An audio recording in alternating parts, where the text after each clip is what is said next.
और बताओ जी। हाय। मैं आपकी दोस्त वर्षा आज आपको श्रीलंका की इकोनॉमिक क्राइसिस के बारे में बताऊंगी। श्रीलंका मैं 2 बारी जा चुकी हूँ और ये कंट्री मुझे बहुत पसंद आई। इनका कल्चर हमारे साउथ इंडियन कल्चर से काफ़ी मिलता है और ये लोग काफ़ी पीस लविंग होते हैं और हमेशा अपनी टूरिस्ट को काफ़ी स्माइलिंग हँसते-खेलते वेलकम करते हैं अपने देश में। तो आज ऐसा क्या हो गया जो ये लोग सड़कों पे आ गए हैं, इनकी हालत इतनी ख़राब है। वहाँ पे जहाँ 1 किलो चावल एक टाइम पे ₹80 का होता था, आज ₹200 से भी ज़्यादा का मिल रहा है।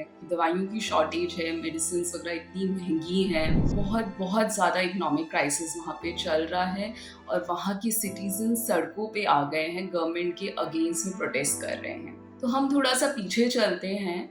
श्रीलंका एक्चुअली 1948 में उनको भी ब्रिटिश राज से फ्रीडम मिली थी और वो अपनी स्पाइसेस, टी और टूरिज़्म के लिए फ़ेमस हैं।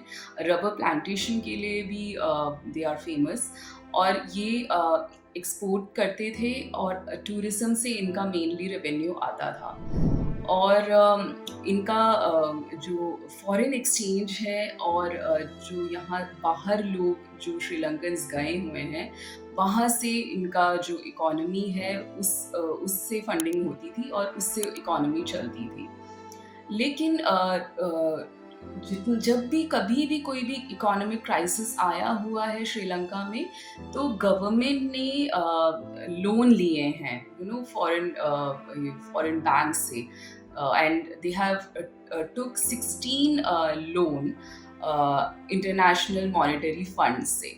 और कहते हैं कि चाइना की वजह से भी श्रीलंका में प्रॉब्लम्स आ रही हैं, लेकिन चाइना का सिर्फ 10% ही है लोन में भाग, उससे ज़्यादा परसेंट है जापान का। तो लोन में तो ये लोग पहले ही डूबे हुए थे, कर्जे में डूबे हुए थे और ऑलरेडी इनका इकोनॉमिक अंडर इकोनॉमी बहुत प्रेशर में था। और लेकिन अचानक से अभी ये हुआ कि 2019 में वहाँ पे बॉम्ब ब्लास्ट हुए, जिसकी वजह से टूरिज़्म एकदम ख़त्म हो गया और उसके साथ ही कोविड आ गया। तो ये दोनों फैक्टर्स की वजह से इकोनॉमिक बहुत ज़्यादा इकोनॉमी इनकी गिर गई। तो अभी तो गवर्नमेंट ने क्या किया, जितने भी इम्पोर्ट्स थे सब बंद कर दिए और इन्होंने जो सबसे बड़ी गलती गवर्नमेंट की ये रही कि उन्होंने पेस्टिसाइड्स जो हैं वो बंद कर दिए। एग्रीकल्चर पेस्टिसाइड बंद कर दिए और उसकी वजह से एग्रीकल्चर प्रोड्यूस जो होता है वो बहुत कम हो गया तो सब्जियों के दाम वगैरह बहुत बढ़ गए। फिर गवर्नमेंट को वो बैन वापस लेना पड़ा, लेकिन 2019 से ही इनकी हालत ख़राब रही और अब सिचुएशन ये है कि 2022 में कि गवर्नमेंट अपना लोन जो है या चुका नहीं पा रही है। इनके पास फॉरेन एक्सचेंज बिल्कुल नहीं है, पेट्रोल नहीं है, तेल नहीं है, सब कुछ ये इम्पोर्ट करते थे, अब ये इम्पोर्ट भी नहीं कर पा रहे हैं, तो सिचुएशन वर्स्ट है इनकी। और अब इनके पास एक ही सॉल्यूशन है, वो है अपना 17th लोन लेना पड़ेगा श्रीलंकन गवर्नमेंट को IMF से। इंडिया ने भी श्रीलंका को काफ़ी हेल्प करी है इस दौरान, लेकिन अभी भी सिचुएशन इनकी ख़राब ही है।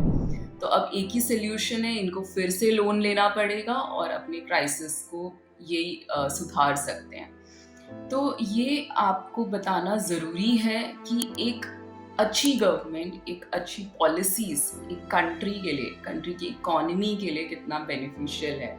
और श्रीलंका हमारी नेबरिंग कंट्री होते हुए हमारे सामने एग्जाम्पल है कि कैसा एक हँसता-खेलता देश आज सड़कों पे आ गया है अपने बैड गवर्नमेंट पॉलिसी की वजह से।